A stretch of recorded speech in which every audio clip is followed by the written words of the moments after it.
Hello बच्चों, कैसे हैं आप। आज हम पढ़ने वाले हैं प्राणियों में पोषण, जो कि कक्षा 7 का पाठ 2 है। इस पाठ में बच्चों हम जानेंगे विभिन्न प्राणियों में किस प्रकार से पोषण प्राप्त किया जाता है। साथ ही विस्तार पूर्वक चर्चा करेंगे मानव पाचन तंत्र की। बच्चों, इस पाठ के कौन कौन से महत्वपूर्ण प्रश्न हैं वह भी आपको मैं बताऊंगी। तो तैयार हैं आप सीखने के लिए प्राणियों में पोषण। चलो बच्चों, शुरू करते हैं अपना आज का पाठ। हेलो बच्चों, आज हम पढ़ने वाले हैं कक्षा 7वीं का पाठ 2 प्राणियों में पोषण। बच्चों, आप इससे पहले वाले पाठ में पादपों द्वारा अपना भोजन प्रकाश संश्लेषण द्वारा स्वयं बनाया जाता है, यह हम पढ़ चुके हैं। परंतु बच्चों, प्राणी ऐसा नहीं कर सकते। वे या तो अपना भोजन पौधों से प्रत्यक्ष अथवा परोक्ष रूप से प्राप्त करते हैं। कुछ प्राणी सीधे ही पौधों का भक्षण करते हैं और उन्हें हमने क्या नाम दिया था? शाकाहारी। और कुछ प्राणी जंतुओं का, जिन्होंने पौधों को खा रखा है, उनका भक्षण करते हैं, उन्हें हमने नाम दिया था मांसाहारी। और तीसरे वो प्राणी थे जो पौधों और जंतु दोनों का ही भक्षण करते हैं, उन्हें हमने कहा था सर्वाहारी। तो 3 प्रकार के हमारे पास जीव थे जो तीनों ही अलग अलग प्रकार का भोजन करते थे। यहाँ पर बच्चों हम प्राणियों के पोषण में 3 चीजें सीखने वाले हैं। पहली क्या है कि पोषक तत्वों की आवश्यकता क्यों है।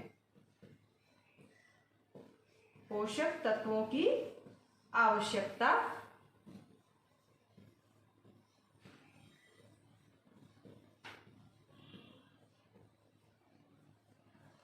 और दूसरी जो चीज हम यहाँ पढ़ेंगे वो होगा आहार के अंतर्ग्रहण के तरीके।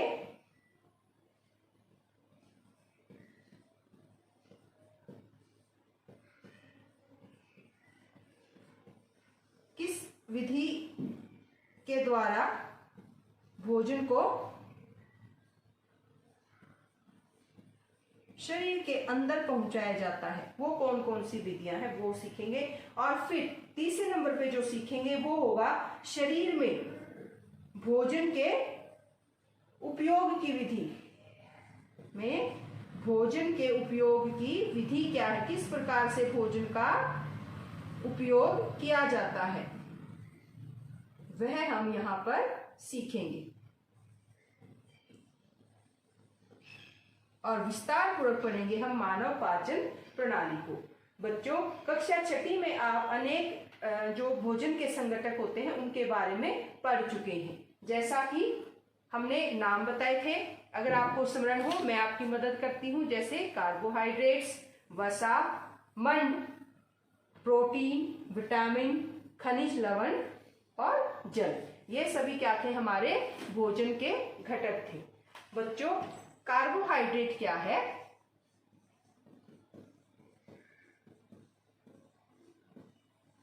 ये एक जटिल घटक है।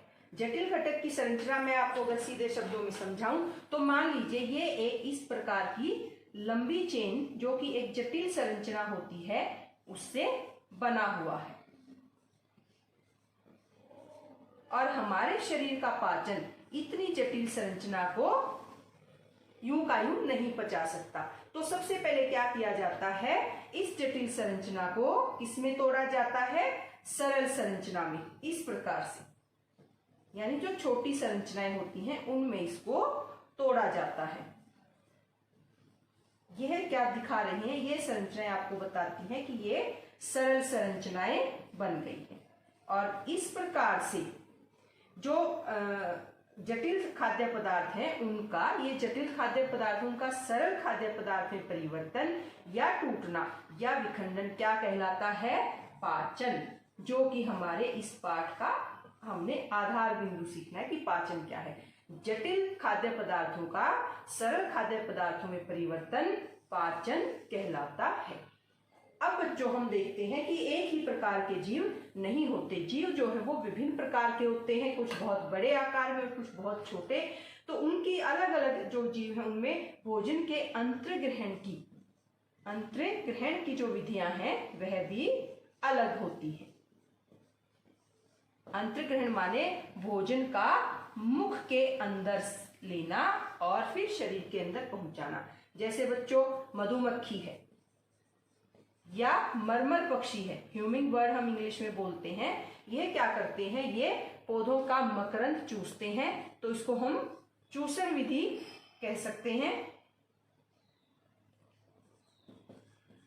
और मानव है या कुछ जो जंतु हैं, उनके जो शिशु होते हैं वह क्या करते हैं, माँ का दूध पीते हैं। ठीक है।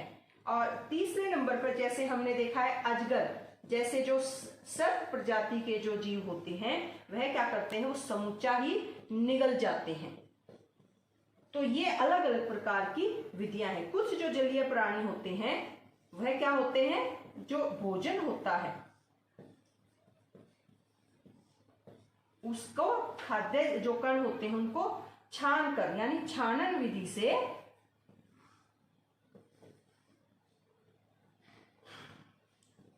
भोजन का भक्षण करते हैं। ये अलग अलग प्रकार की कुछ विधियां हो सकती हैं भोजन को अपने शरीर के लिए अंतर्ग्रहण करने की।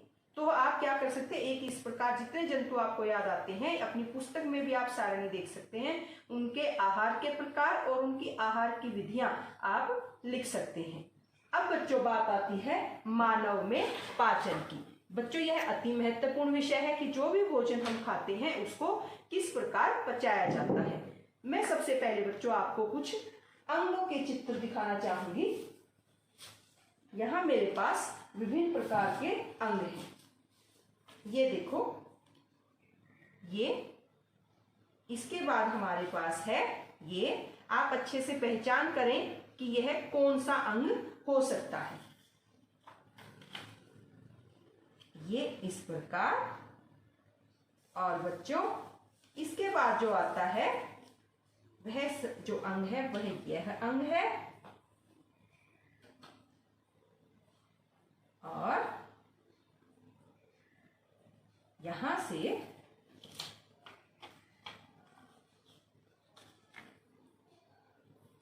हमने इस अंग को यहां से जोड़ा। और बच्चों एक, अरे ये क्या है, ये अंग थे अलग अलग, और जब ये सारे जुड़ जाते हैं किसी एक विशेष क्रिया के लिए तो ये क्या कहलाते हैं, अंग तंत्र। इनको हमने क्या कहा, अंग तंत्र, क्योंकि ये सभी अलग अलग अंग एक विशेष क्रिया के लिए जुड़े हैं। और कौन सी क्रिया पढ़ी हमने बच्चों, वह है पाचन। पाचन की क्रिया के लिए सारे अंग जो है एक अंग तंत्र का निर्माण करते हैं, इसलिए हम इसको कहेंगे पाचन तंत्र। और बच्चों ये किसका पाचन तंत्र है, मानव का पाचन तंत्र है, तो इसलिए इस अंग का नाम हो गया मानव पाचन तंत्र। ठीक है। अब हम देखते हैं इन सभी अंगों के अलग अलग नाम क्या है। यहां से बच्चों अगर हम शुरुआत करते हैं तो यह क्या है, मुख गुहिका, जहां से हमारे इस पाचन तंत्र की शुरुआत होती है। उसके बाद बच्चों यहां जो आपको नजर आ रही है यह है लाला ग्रंथि। हम इनके कार्य बाद में पढ़ेंगे बच्चों, लाला ग्रंथि। फिर जो ये लंबी संरचना है बच्चों, इस लंबी संरचना का नाम होता है ग्रसिका यानी ईसोफेगस। और ये क्या कार्य करती है, मुख से जो भोजन होता है उसको हमारे इस अंग तक, जो ये बड़ा सा आपको यू के आकार का अंग दिखाई दे रहा है जिसका नाम क्या है बच्चों, आमाशय, यहां तक भोजन को लेके आती है। फिर ये लंबी नली जो आगे बढ़ती है और यहाँ आपको एक कुंडली के आकार की जो नली नजर आ रही है बच्चों, इसको हम बोलते हैं क्षुद्र आंत्र यानी छोटी आंत। और वहां से ये आगे बढ़ती हुई नली, यही जो चौड़ी इस प्रकार की जो आपको ये संरचना दिखाई दे रही है चारों तरफ से, यहाँ पहुंच जाते हैं। और ये होती है बच्चों बृहदांत्र यानी बड़ी आंत। दो आंत होती हैं, एक क्षुद्रांत्र और एक बृहदांत्र। और फिर यहाँ पे नीचे यह जो इस प्रकार की आपको संरचना है, यह बच्चों होता है मलाशय यानी मल को इकट्ठा करने वाला अंग। और वह जो बाद में लास्ट जो सिरा है जहां पर हमारी ये आहार नाल खत्म होती है, वो अंग होता है गुदा। अब आपको ये दो चीजें नजर आ रही हैं बच्चों, ये क्या है, ये ग्रंथियां हैं जो हमारे इस पाचन तंत्र की सहायता करती हैं भोजन के पाचन में। यहाँ जो आपको नजर आ रही है ये हमारे शरीर की सबसे बड़ी ग्रंथि है और इसका नाम होता है बच्चों यकृत। इसका नाम क्या होता है? यकृत। और इसके साथ आपको यहाँ पे जुड़ी आ रही है एक और थैली जैसी संरचना, इसको हम क्या बोलते हैं? पित्ताशय। एक जो हमारी बची है संरचना यह भी एक ग्रंथि है बच्चों और इसका नाम होता है अग्नाशय। ये हमने सीखा अपने मानव पाचन तंत्र का नामांकन, जहां हमने उसके विभिन्न अंगों के नाम क्या क्या होते हैं उनकी पहचान की। बच्चों इस प्रकार आप चित्र अपनी कॉपी में बनाएं। मैं आपको बाद में यह चित्र कैसे बनाया जाता है उसका एक सरल तरीका भी आपको सिखाऊंगी। बच्चों यह हमने मानव पाचन तंत्र के नामांकन सीखे। अब हम जो है मानव पाचन तंत्र के विभिन्न अंगों में किस प्रकार भोजन को पाचित किया जाता है वह अलग अलग अंग के बारे में विस्तार पूर्वक जानकारी प्राप्त करेंगे। आप अपनी किताब, कॉपी और पेन लेकर साथ बैठें ताकि जो महत्वपूर्ण बिंदु हैं उनको आप अपनी कॉपी में लिखते रहें, क्योंकि मैं आपको बीच बीच में जितना पढ़ाया जाएगा उनके प्रश्न आपको साथ साथ बताऊंगी ताकि ये महत्वपूर्ण प्रश्न जब आप पेपर की तैयारी करें तो आपको याद रहें। सबसे पहले बच्चों हम अपने आहार नाल की शुरुआती अंग से शुरुआत करेंगे यानी मुख से। मुख का बच्चों क्या कार्य है? अंत्र ग्रहण का। भोजन को शरीर के अंदर ले जाने का जो कार्य है वह किसका होता है? मुख का। अब मुख में क्या होता है बच्चों? हम भोजन को अपने दांतों की सहायता से चबाते हैं। तो एक बार हम दांतों की संरचना देखते हैं। यहाँ आपको दांत दिखाई दे रहे हैं। इसको अगर हम इस प्रकार देखें तो यहाँ आपको दांतों की व्यवस्था और विभिन्न प्रकार के दांत दिखाई देंगे। यहाँ हमने बीच में नाम लिखे हुए हैं बच्चों, जैसे कृतंक, रदनक, अग्रचर्वणक और चर्वणक। हमारे दांतों का अगर हम बच्चों ये हम अगली क्लासेस में पढ़ेंगे कि इनका सूत्र क्या होता है। मैं आपकी जानकारी के लिए बता दूं, 2 दांत हमारे कौन से हो गए? चर्वणक, 1 हो गया रदनक, 2 हो गए अग्रचर्वणक और 3 हो गए चर्वणक। इन सभी के बच्चों अलग अलग कार्य होते हैं। जैसे कर्तन और दंशन वाले कार्य यानी काटने का जो कार्य होता है वो कृतंक के द्वारा। ये मैं आपको नंबर डाल के दिखाती हूँ बच्चों, आप गिनती कर सकते हैं। एक नंबर पे कौन सा है हमारा? कृतंक। और ये कितने हैं अगर हम गिनेंगे तो 1 2। यहाँ बच्चों आधे इस प्रकार से एक तरफ का जो हमारा जबड़ा होता है उसके दांतों की गणना करेंगे, ठीक वैसे ही दूसरी तरफ होते हैं और उतने ही दांत हमारे मुख के दूसरे ऊपर वाले जबड़े में होते हैं। तो कृतंक की संख्या कितनी है? 2। यह काटने का काम करते हैं बच्चों। नंबर 2 पर जो दांत है वह क्या है? रदनक। और रदनक की संख्या कितनी होगी? 1, यानी एक इस तरफ वाला, दाईं तरफ या बाईं तरफ एक ही दांत होगा, एक दाईं तरफ और दूसरा बाईं तरफ। और फिर तीसरे नंबर पे जो हमारा दांत होता है उसका नाम होता है अग्रचर्वणक।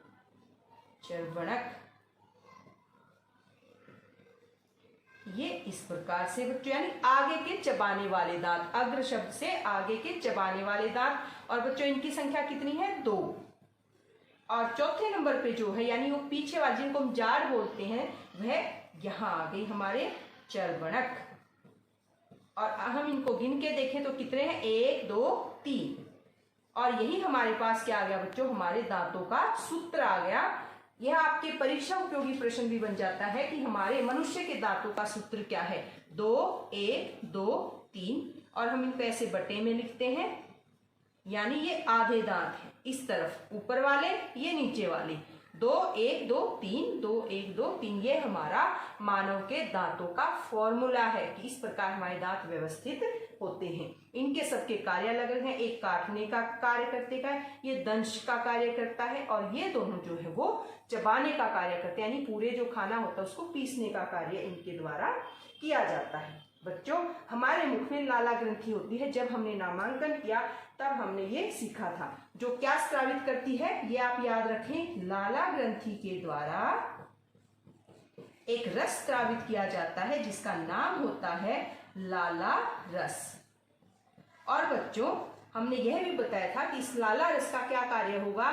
यह लाला रस भोजन के एक अति महत्वपूर्ण घटक मंड को पचाने का कार्य करता है। मंड किस में बदल जाएगा, शर्करा में।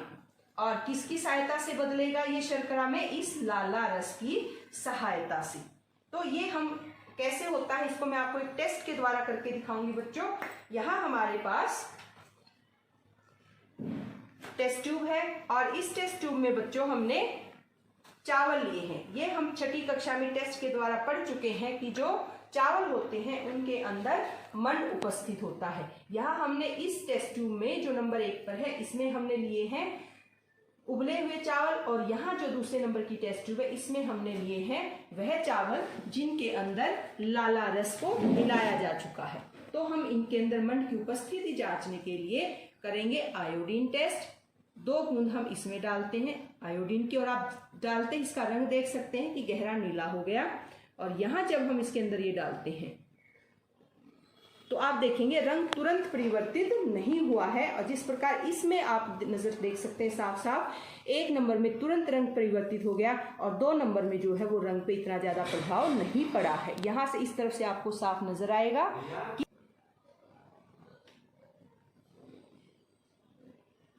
यहाँ बच्चों आप आसानी से देख सकते हैं कि इस टेस्ट ट्यूब के अंदर रंग जो है वो पूरी तरीके से गहरा नीला हो चुका है। और इसमें आप ये सफेद चावल जिन पर कोई प्रभाव नहीं हुआ आयोडीन टेस्ट का, यानी ये दर्शाते हैं कि लाला ग्रंथि ने जो लाला रस छोड़ा था उसने इस मंड में, यानी जो चावल के अंदर जो मंड उपस्थित था उसको किसमें परिवर्तित कर दिया है, शर्करा में। तो हम कह सकते हैं कि मुख के अंदर लाला रस की सहायता से मंड को शर्करा में पाचित किया जाता है। आगे बढ़ते हैं बच्चों।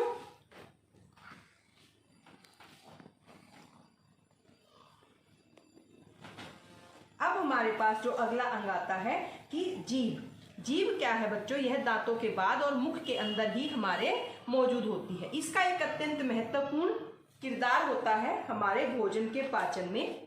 इस प्रकार से आप देख सकते हैं बच्चों कि ये हमारे पास एक जीभ का चित्र हमने बनाया है। ये एक मांसल और पेशी अंग होता है, यानी मसल से बना हुआ पेशियों का अंग होता है जो पीछे की ओर मुख गुहिका के अधर स्थल से जुड़ी होती है। और इसका आगे का जो भाग है ये स्वतंत्र होता है, यह किसी भी दिशा में मुड़ सकता है। यहाँ बच्चों आपको कुछ ये निशान लगे नजर आ रहे हैं।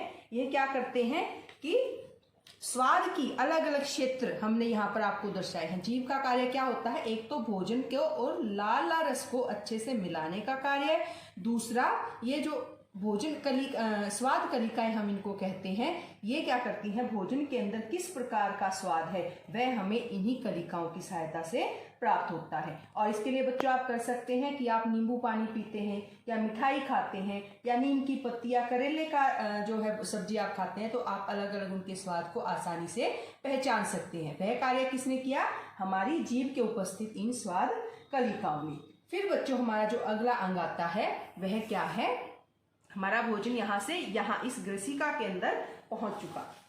ग्रसिका क्या करती है, यह एक लंबी जो है नली है और ये हमारे गले से और वक्ष से होती हुई नीचे आमाशय तक पहुंचती है। बच्चों अगर हम देखें कि यह किस प्रकार, इसकी विधि जो होती है वो संकुचन, मान लीजिए आपके मुख से जो भोजन था वो यहाँ इस नलिका के अंदर आ गया तो इसके अंदर संकुचन हुआ। संकुचन कैसे कि एक बार ये ऐसे अंदर की तरफ दबाई जाएगी, फिर खुल जाएगी, फिर दबेगी, और इस दबाने से क्या होगा, जो भोजन है वो नीचे की तरफ इस तरीके से भेज दिया जाएगा। और कहाँ पहुंच जाएगा बच्चों, हमारे आमाशय में।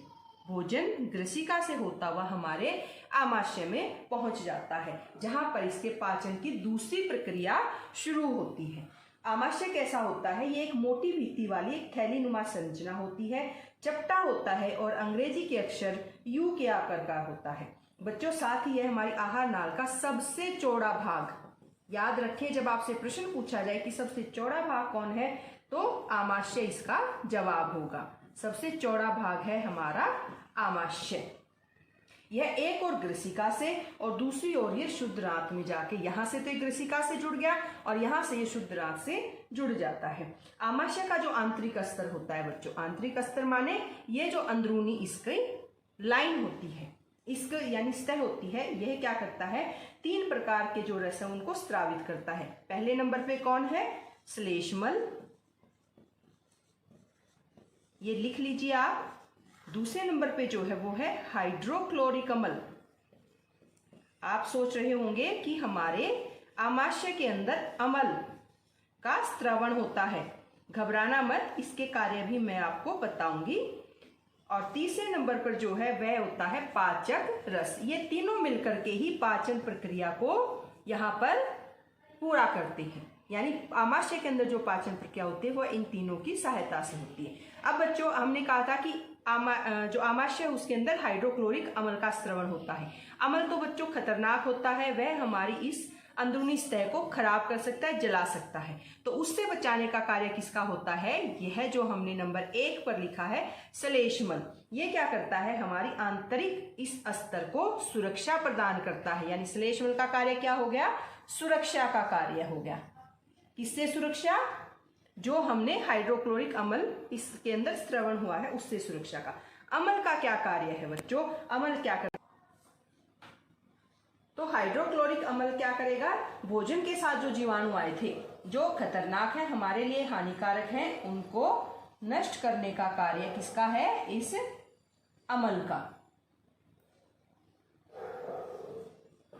नष्ट कर देगा, उनको निष्क्रिय कर देगा। साथ ही जो भोजन यहाँ तक पहुंचा है, यहाँ पे जो पाचक रस कार्य करेंगे वह तभी कार्य कर सकते हैं जब भोजन की प्रकृति कैसी हो?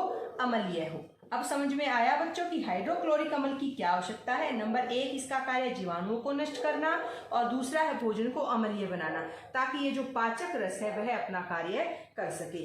यह पाचक रस बच्चों, जिसको हम जठर रस भी कहते हैं, यह प्रोटीन के पाचन में सहायक होता है और प्रोटीन को सरल पदार्थों में परिवर्तित कर देता है।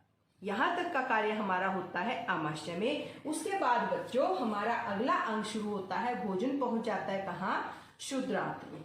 शुद्र आंत हमने बताया था कि एक छोटी आंत होती है, लेकिन यह कहने में सिर्फ छोटी है, यह हमारी आहार नाल का सबसे लंबा भाग होती है। याद रखें बच्चों, कितना सबसे लंबा भाग होती है? लगभग 7.5 मीटर लंबी एक कुंडली नुमा जो संरचना है, नली है, वो इसको हम शुद्र आंत कहते हैं। यह क्या करती है? यह यकृत और अग्नाशय से जो है स्त्रवण को प्राप्त करती है। इन दोनों से, यकृत से क्या छोड़ा जाता है? यकृत बनाता है पित्त को, और जो पित्त रस होता है उसको, यहाँ जो हमने थैली बनाई थी जिसका नाम हमने बताया था पित्ताशय, पित्ताशय में यकृत द्वारा स्त्रावित, याद रखें पित्तरस का स्त्रवण कौन करता है? यकृत। और पित्तरस को स्टोर किया जाता है, यानी एक जगह इकट्ठा किया जाता है, वह होती है पित्ताशय। और आवश्यकता पड़ने पर जो पित्तरस है वो पित्ताशय से छोटी आंत में पहुंचता है ताकि भोजन के घटकों का पाचन हो सके। इसी प्रकार से बच्चों यह जो पत्ता नुमा जो हमारा ग्रंथि होती है जिसका नाम है अग्नाशय, यह भी अग्नाशयिक रस जो है वो स्त्रवण करता है और वह भी कहाँ पहुंचती है? हमारी शुद्र आंत में। और शुद्र आंत ही वह अंग होता है जहाँ पे भोजन का पूर्ण पाचन, भोजन का पूर्ण पाचन किसमें होता है? शुद्र आंत में। और शुद्र आंत भी अपने कुछ रस छोड़ती है जिनको हम इस भोजन के पाचन के लिए इस्तेमाल किया जाता है, जिसको नाम होता है आंत्र रस। बच्चों यह जो हमारी शुद्र आंत होती है, इसके अंदर जो पूर्ण पाचन होता है वह किन किन घटकों का हो गया? वह होता है कार्बोहाइड्रेट का,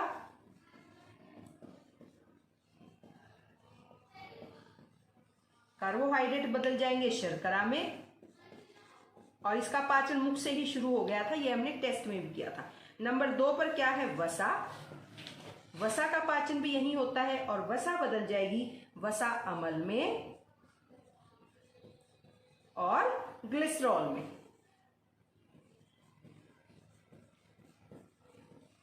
ये हो गया वसा का पाचन यानी सरलीकरण। और तीसरे नंबर पे जो प्रोटीन जिसका पाचन आमाशय से शुरू हो चुका था, यहाँ पर प्रोटीन का पूर्ण पाचन हो जाएगा और प्रोटीन जो है वह बदल जाएगा किसमें? अमीनो अम्ल में, जो कि बाद में हमारे शरीर द्वारा इस्तेमाल कर लिए जाएंगे।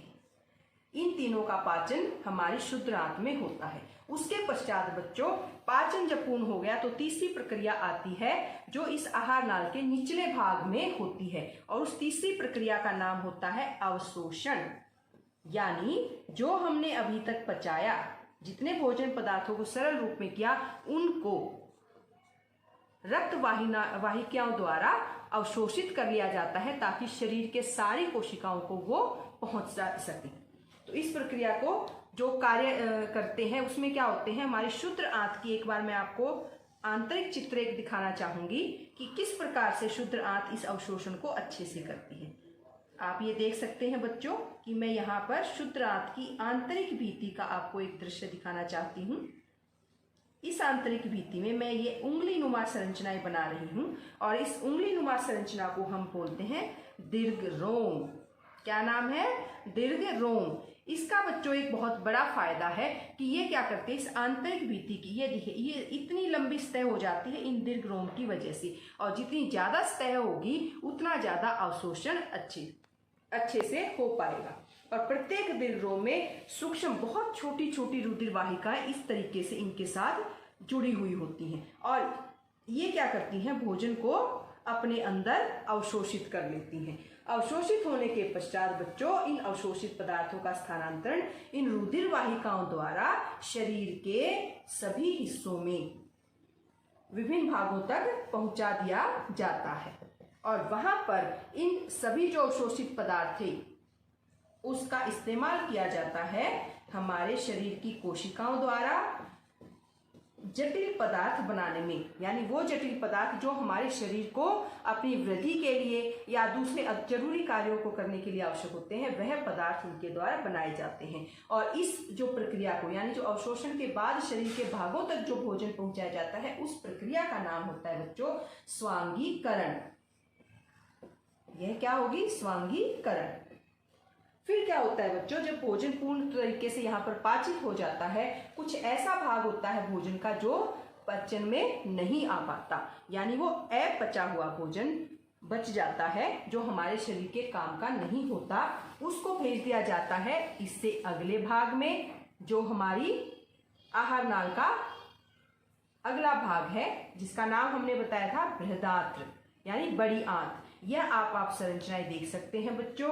इसमें क्या होता है, यह लगभग 1.5 मीटर लंबी होती है। ये चौड़ाई में ज्यादा होती है लेकिन लंबाई में ये कम होती है शुद्ध आंत से। 1.5 मीटर लंबी ये एक संरचना होती है और इसका मुख्य कार्य जो होता है, आप ध्यान से सुने, बृहदात्र का मुख्य कार्य होता है जल और लवणों का, कुछ जो लवण रह जाते हैं उनका पाचन और अवशोषण, पाचन नहीं बच्चों अवशोषण, उनका अवशोषण करना इसका कार्य होता है। और जो यहाँ से फिर बिना पचा अपचित जो भोजन है उसको यहाँ यह जो हमने संरचना दिखाई थी जिसका नाम हमने मलाशय रखा था वहां पर इसको भेज दिया जाता है। और जब यहाँ पर वो एक काफी मात्रा में इकट्ठा हो जाता है तो जो हमारा आखिरी हिस्सा होता है आहार नाल का गुदा, वहां से इसको बाहर निष्कासित कर दिया जाता है, यानी भोजन का निष्कासन। वो भोजन जो हमारे कार्य का नहीं था, शरीर ने नहीं पचाया, उसको शरीर से बाहर गुदा के द्वारा निकाल दिया जाता है। तो बच्चों यह हमारा क्या है, पूर्ण पाचन तंत्र है, उसकी कार्य प्रणाली है। आप अच्छे से सीख गए होंगे। इसके बहुत सारे प्रश्न हैं, वह मैं आपको अभी थोड़ी देर में बताती हूँ।